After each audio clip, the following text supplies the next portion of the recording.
अस्सलाम वालेकुम आज सानियन वाडियन मज गोगजी तैयार तो यमन गोगजन बनावो अख मजदार सिन तो सत त्रहोस कोकुड़ गोगजन सत अगर माज तो कोकुड़ त्रवो अलग मज लगान सिनिस पक्यू करो जल्दी जल्दी शुरू बह गोस पन्ने वाड़ मज तो ये वरी गोगजी से तैयार तो यह गोगजी ब्योल वोमुत अगस्टस मज अगस्त सेप्टेम्बर तो अक्टूबरस मज तैयार अख रेथ लगान तो गोगजी किलो खंड कड़ित थम छलित चुकि तो अम पे कर मज बग जो खाट तो कोकुड़ तम ओनमुत कोकुड़ 1.5 किलो तो अत थो बह गोत लेदर आबस मज फकर दित फकर लगित फानो यह आब ये तो अथ आबस मज दिमो गोगजन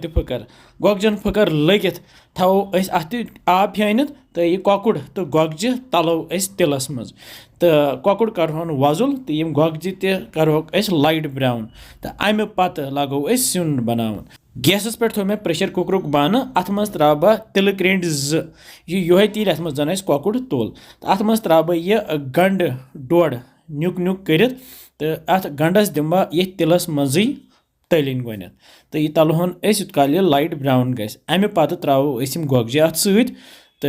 दिमो यमन गंडन सत्या तलने फस बे तल मे गैस थोमुत लोतुई तो अथ त्रो अत चमचे रुहन तो अदरक पेस्ट बे त्रोस के नील मर्चवांगन 2 बे त्रोस 3 सब्ज आल बड़ आल बे त्रा ये ओड चमचे जुर तो बे त्रोस रंग फल 2 बे मर्च फल 2 बे त्रोस दालचीन पित ओड तो बे लेदर चमचे ओड बे त्रोस यह बदान पाउडर 1 चमचे दानवल पाउडर 1 चमचे तो बे त्रोस मर्चवांगन पाउडर चमचे 1 बे त्रोस नून चमचे 2 नून कूत तो खेवान तमे हिसाब त्रो तुम तो यह सोरी मसाल रलावो यमन गोगजन सत तो यह दिमो मिनटस खंडस असल पे तलिन तो तल मे गैस थोमुत लोतुई असल पे तलिन लगित त्रा बह ये 1 लीटर आब त्रो ज्यादा कह बस 1 लीटर असल पे रलत अनो ग्रेक तो ग्रेक युथी थो पे डखन तो दिमो ये सीटी वन दिमो ये 5 to 6 सीटी यम गोगजी गसन असल पे सेन लगभग गस 90% यम गोगजी सेन 5-6 सीटी लगित खोल बह डखन तो गोगजी से वन सेम वन थोड़ा पहम दड़े ये लगे वन बे पाक तो ये त्रा बह अथ कोकुड़ ऊर तो बे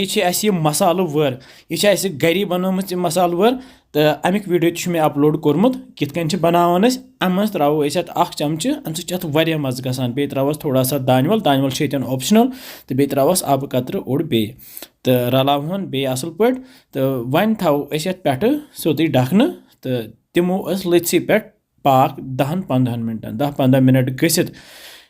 वन सोन गोगजी तो कोकुड़ तैयार कोकुड़ सनान जल्दी तो गई गोगजी तैयार रस कतरान थोस लड़थी तो फिरो यह बानस मज मे त्रामू डोंग तो अथ मज फिरो